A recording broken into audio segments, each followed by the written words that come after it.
करतावे दिल से अब प्यार हो।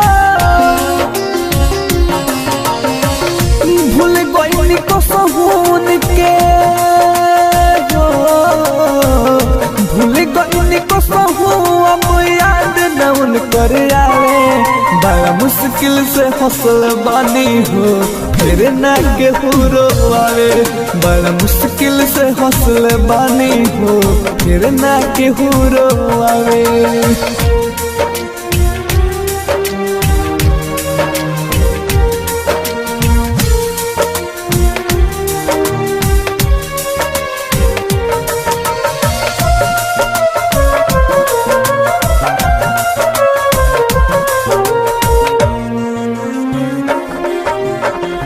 जैसे रहे दोस्ती है वो परोस है अब तो पर भइल।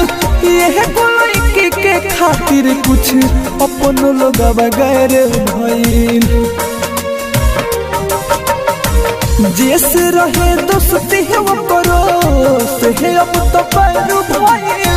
ये कोई के खातिर कुछ अपन लोग बगैर भइल।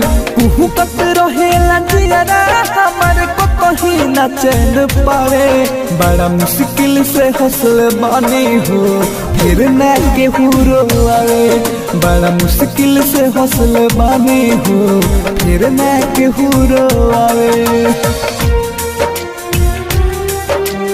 Presented by Albina Recording Studio, Simra।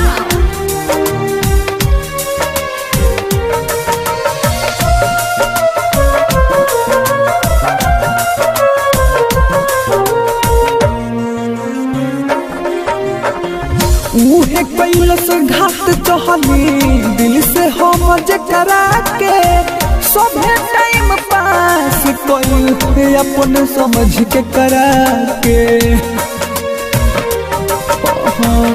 उहे कैलस घाट चहली दिल से हम जकरा के। सभे टाइम पास कैल अपन समझ के करा के। ओ हमर जित है अकेला दुखवा पर मधु से सुनावे। बड़ा मुश्किल से हौसल बानी हो फिर न केहू आवे। बड़ा मुश्किल से हौसल बानी हो फिर न केहू आवे।